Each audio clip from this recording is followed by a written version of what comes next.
they did not meet with the local groups, including the indigenous tribes. I hope that if they have not done that they will do that going forward, because even though the abatement was approved, the idea here is to be long-term stewards and community members. So I hope that they'll take that into account when they meet with everyone, whether they're for or against the project going forward. So I'm hopeful that we can all learn from today's comments going forward and make sure that this is, at the end of the day, a very positive investment and project for not just Cameron County, but for all of the Valley and for South Texas. And then going into these types of proposals, especially a big one like this one that caused a lot of attention, regardless of how many people come up here and speak, do kind of like commissioners here today already kind of have an idea of where they're leaning towards? Like you explained, you were already leaning towards voting against, right? Right. Do you think any of their comments had any type of sway?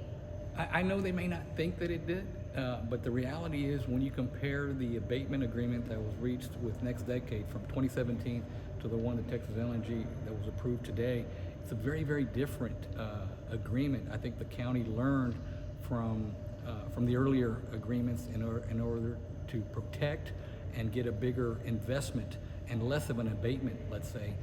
So at the end of the day, Texas LNG got a 40% net abatement as opposed to Next Decade, which I believe was 90 or 95 plus. So I think the county's learned from that. There aren't a lot of economic tools that we can use as a county in our toolbox. Abatements are one of them. When individuals, rightly so, say, hey, I don't get that benefit, the difference here that we have to take into account is that investment in the infrastructure, $6 billion, $18 billion. A lot of people just don't have those type of resources, and as I mentioned, we're going to be using that tax revenue, hopefully, to continue to provide those services that we want to do for our community, whether it's infrastructure, it's public works, it's our park system, hopefully helping additional groups that provide workforce training or education support, like VITA.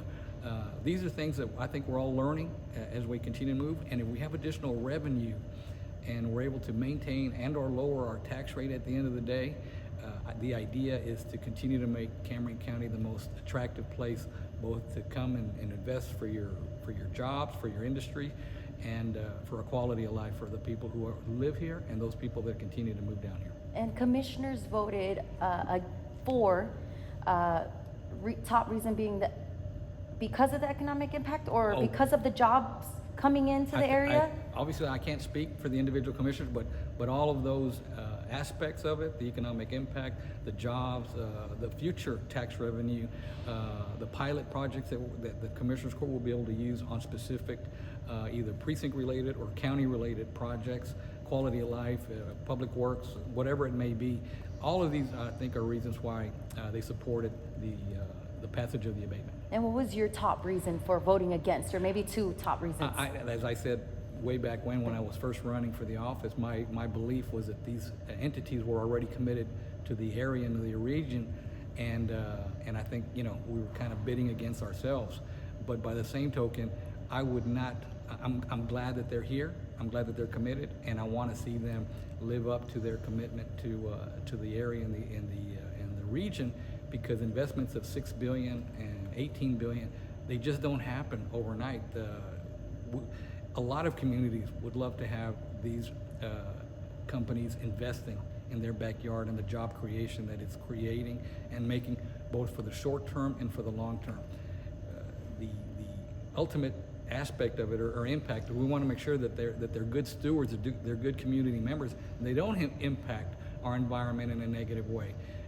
The concerns that many of the people against LNG have raised, I know I've taken them to heart, and I continue to raise them in my conversations and meetings with the LNG, and I've told them, hey, we're putting you on the spot. You said you were not going to do this. You're calling this a clean industry, then make sure that you make it so.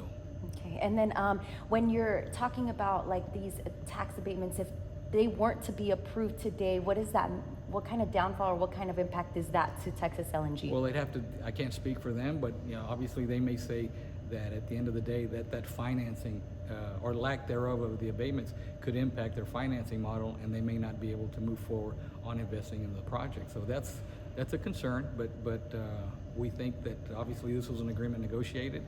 They understand the net impact, the court understands it, and hopefully at the end of the day, we're talking about, you know, huge investment in the community and lots of jobs, both in the present and in the future, and more than anything, bringing in other related industries for the continued development and economic development that we need here in the county. They came to you with this tax proposal? They came to the county. They came, sorry, Yes. they came to the county. Okay, last one for sure. Clear up at the beginning, we were, before addressing the comment period, you brought up the fact about, let's just kind of clear up the Rio Grande LNG. It was just to kind of update the contract, right? So that means that the tax abatement went lower, or what is?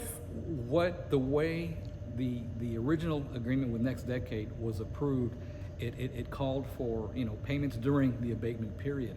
And what we realized is that there was going to be a huge increase over the first 5 years, and then there was going to be a dramatic drop off. So we were concerned that losing those 2 to 5 or 6 million per year was going to have a huge negative impact on our budget. And we didn't want to have that huge, because then you'd either have to park it, in other words, save that money, make sure that you don't use it going forward. And to their credit, they did not have to renegotiate it. They did not have to amend the agreement because it was already done and it was already approved. So by doing this, it allows us a more steady increase with regards to their tax payments, and also allows us to avoid that potential pitfall of going a huge increase and then a decrease in our revenue.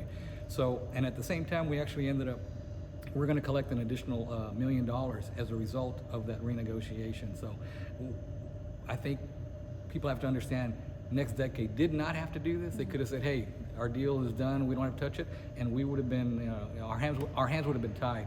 But I think they understand that they need to be good community members, and this was beneficial to the county as a whole, and so we appreciate them coming and allowing this. So today was not an approval or disapproval of the tax abatement agreement. It was an approval of the amending of the original agreement, allowing a better fiscal projection for the county's perspective. So it's broken up in different points now, or different, over the 5-year period, no more. We're amending the way they were going to make their pilot, the payments in lieu of taxes, the way we're going to receive those. So that way it's a steady increase, not a huge increase over the first 5 years and then a drop off. Okay, so it's no more during the 5-year period, it's during a 10-year period? It's a 10-year abatement, but the revenue is more steady and not a dramatic increase and then followed by a dramatic decrease. Okay, voy a hacer un comentario en español, quick comment, and you like this. We're practicing our Spanish. But you have to ask me in Spanish. Okay, and then we have Carla here who's going to help, but she's not going to help. Okay.